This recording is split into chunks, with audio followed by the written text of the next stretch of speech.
what your A initial is, because it's going to cancel. This should be minus KT. Your A final is going to be 0.05, your A initial.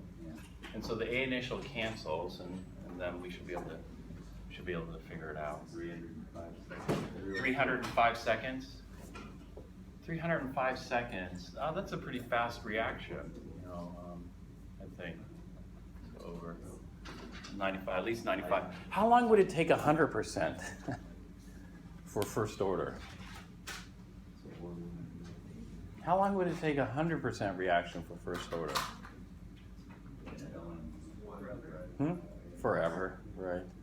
And so usually you just pick a number like 95%. Okay, that's enough, Otherwise you're going to be waiting for it. I mean, things get slower. Think about it. Each half-life gets slower and slower and slower, so it's going to take longer, to get to that end. So 95% is usually pretty good, For zero order, you can go 100%, right? Yeah, but we don't wait for 100% for first and second order. Right. All right, so we can make calculations like this, or you can pick a concentration. Let's say you started at 1 and you want to figure out how long it takes to get to 0.78. Integrated rate law does it. And so the rate law itself is, do we ever use this for anything? Not really, other than saying if you double the concentration, what's going to happen to the rate? The rate should double, it should go twice as fast. How about the concentration of a drug in your system? Okay, after 24 hours or something, what's the concentration of the drug in the system? That depends, because a lot of people are trying to make slow release, and control the release of the drug using different polymers or different matrices or different whatever, and then trying to make it so that it maintains a steady concentration in your blood, but it depends. And other ones are going to rapidly. There's something called the biological half-life. Have you ever heard of that? And so biological half-life is often different than, like for example, this comes in terms of like radiation. Let's say you have cesium, radioactive cesium in your bloodstream. Right. Well, if you have radioactive cesium, you're going to sweat it out. Cesium is a group 1 cation like sodium, potassium, so you'll sweat it out. And so the biological half-life of cesium is like X number of days, but then half the cesium's been, yeah. But those numbers, those numbers need to be better verified, because they did this study. I just saw the paper a while back ago about tuna, because a lot of tuna breed near Japan, the Fukushima nuclear power plant, and so they did this thing where they're looking at the tuna that swam from Japan to California, and they measured their cesium concentration. They figured, the biological half-life is pretty short. By the time they get to California, it's going to be much lower. Well, it wasn't, and so, but that was just what I read. Not that, it's just one study, and I didn't read the full paper. I just read the headline, so I'm not sure if it's accurate. But anyway. Just like people would read the abstract from the lab report and then read it through the whole thing. Abstract only. Oh yeah, abstract only, right. That's all. I didn't even get to read the abstract of the original paper. The original paper didn't have access to it. A lot of the abstracts you can have access to. I just read some kind of summary, some news article summary of it. So I'm not sure if it's yeah. This is just going from memory. I thought, okay, I'm going to take a look at it again. I got busy and I didn't bother taking a look at it again. But I'm kind of interested in that, because I like to eat tuna. So sure, no. Just curious about it. So cesium levels. All right. What else?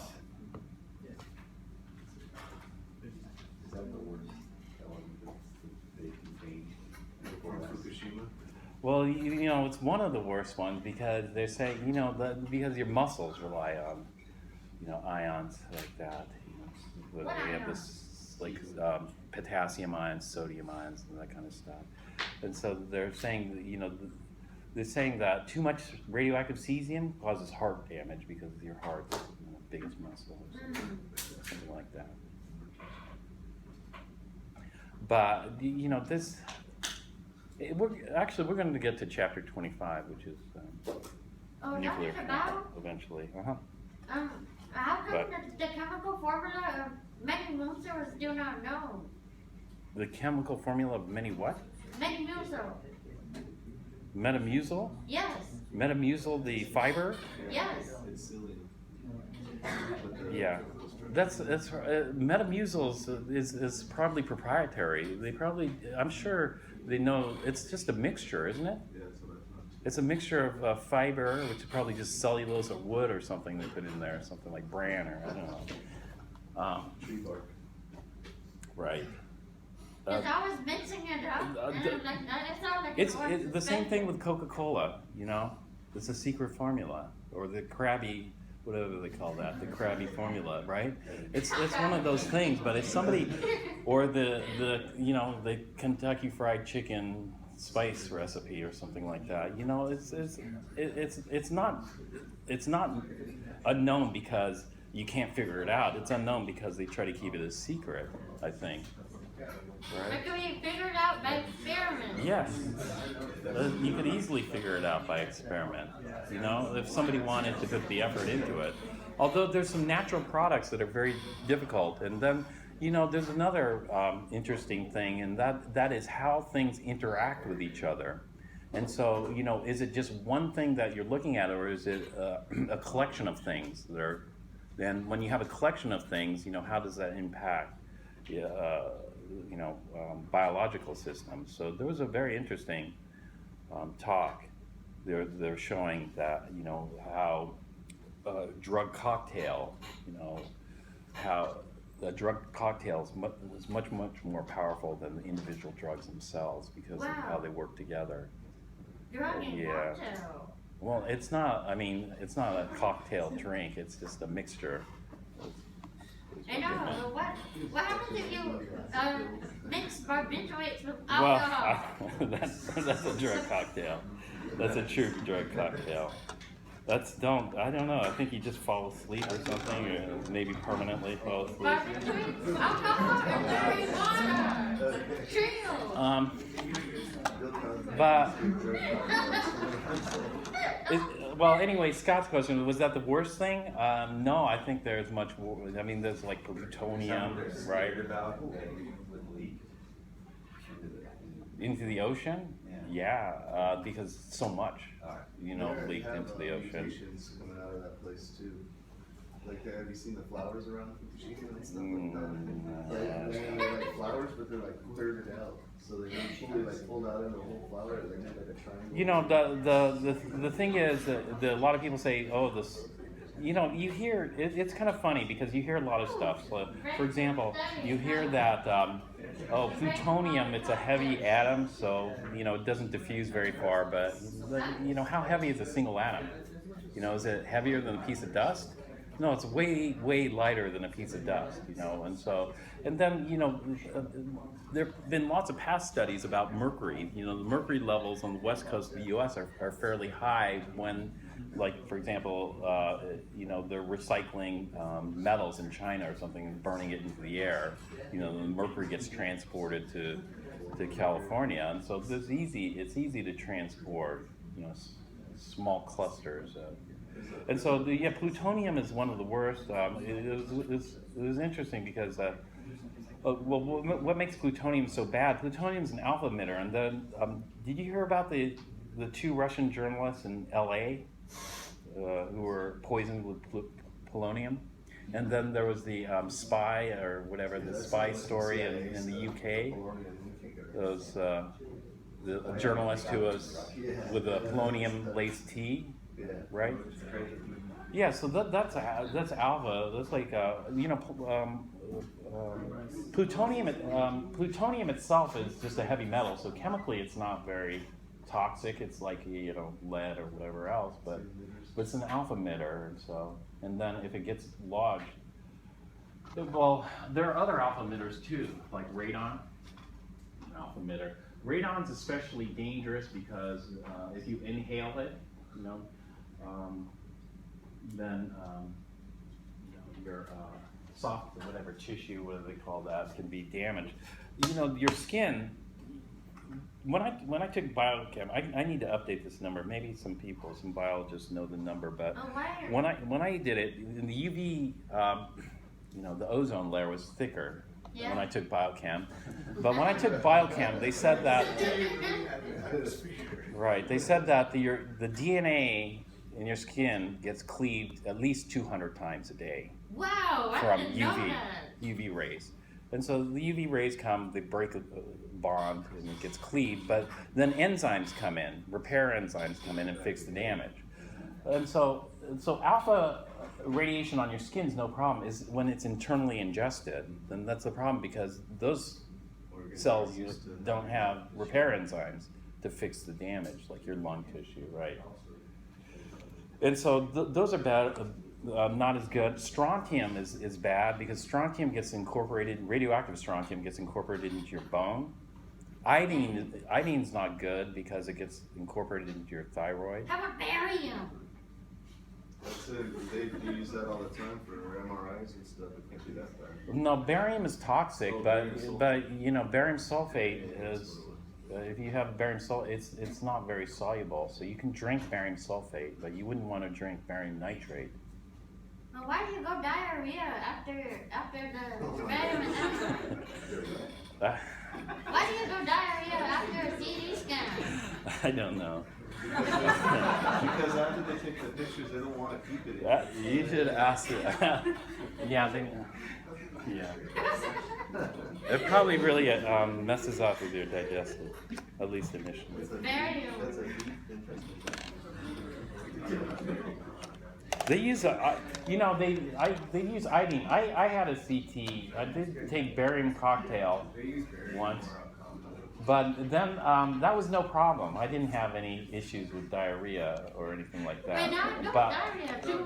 But I did iodine. The next one I did was iodine, and the iodine, though, I had an allergic reaction to. Uh-oh.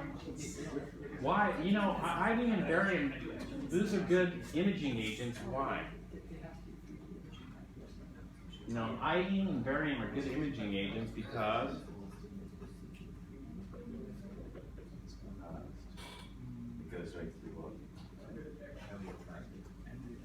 well, X-rays are a form of what? Light. And so what makes iodine and barium good at absorbing light? Well, X-rays specifically. A lot of electrons, right? Yeah. A lot of electrons. And so lead has even more electrons, but you wouldn't want to ingest lead because of its toxicity. Just eat some spinach. Then other things, gold maybe would be a good imaging agent. Too much. But it's too expensive. How about bismuth? How about tungsten? Bismuth would be good, but bismuth is, you know, these are. So How bismuth is good in treating stomach aches? Yeah, iodine and barium are common. Right, Pepto-Bismol. Maybe bismuth, I don't know. That's a good imaging agent too. It's got a lot of electrons, right? But how Pretty does non-toxic. how does it treat upset stomach? Pepto-Bismol. Yeah, I was going to say it's more of an acid-based reaction. It reduces pressure. Does it? Okay. There you go. Wait, John, I didn't quite hear you. Oh no. It's a neutralization. Yeah, it reduces pressure. Okay. All right. Well, talking about how things happen, let's. So that's kind of what we want to do for kinetics. We want to just figure out, you know, the equations that dictate how, you know, fast or how slow the reactions occur, and then make predictions. You know, predictions how long and how much. Right? And so this is why we want the rate law. Once we figure out what the rate law is, then we can get the integrated rate law. But what happens when we have multiple reactants? When we have multiple reactants like this, and so let's look at multiple reactants now. So when we look at A goes to product, then it's simple because we only have one thing that's influencing the rate, and that is the concentration of A, whatever A is, hydrogen peroxide or whatever else. But when we have two reactants, and these two reactants are going to influence the rate. And so actually the rate law is going to look like this. The rate law is going to depend on how the rate changes with the crystal violet concentration. We call that M. And then how the rate changes with the hydroxide ion concentration, which we'll call N. So this is M order in CV, N order in hydroxide. Or generically, we just call it A to the M, B to the N power, right? And so when we do this reaction, we saw, you know, did you guys do the kinetics plot, right? What does it look like? You know, when we plot out the concentration of CV, the concentration of CV is going to be directly proportional to the absorbance. And so when we plot out the absorbance versus the concentration, it's going to look like a curve, right? Yeah. Did you figure out what order this curve is? Well, probably the easiest way is not to see, you know, you could do the half-life type deal probably here.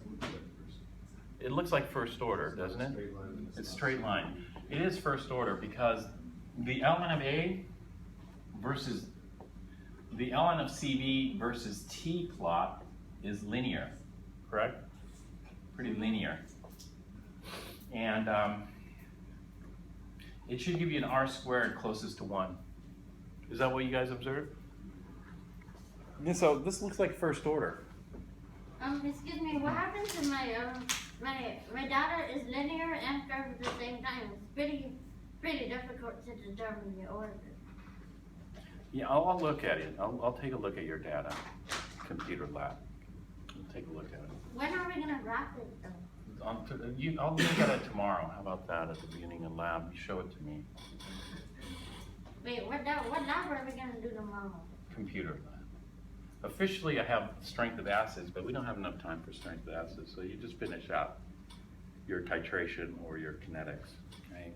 Okay. We'll talk about the kinetics. Sounds good. Well, if the crystal violet concentration gets cut in half, what happened to the rate? The rate gets cut in half, right? Because it looks like it's first order, so each time the crystal violet gets cut in half, the rate gets cut in half, right? But the problem is what about hydroxide? If the crystal violet gets cut in half, what happened to the hydroxide? The hydroxide should also get cut in half, right? Yeah. So both the crystal violet and the hydroxide get cut in half. What I see happen to the rate, this is the overall rate of the reaction. And so the overall rate is just what I'm going to observe here. This is the overall rate of the reaction because this is just watching the crystal violet, right? And so what we see here is this. If this gets cut in half, and this gets cut in half, and the overall rate gets cut in half, then M's got to be 1/2, isn't it? M's got to be 1/2, and N's got to be 1/2, right? Because if I cut this in half and I cut this in half, then 1/2 to the 1/2, 1/2 to the 1/2 will just mean that it'll be 1/2 to the first power. Does that make sense? Yeah. Or what? We know, okay, we know this is first order overall. Because this is what we observe. What we observe is the overall reaction in this experiment. You know, this is how fast the reaction was occurring in the lab, right? That's the overall rate. And so the overall rate is first order.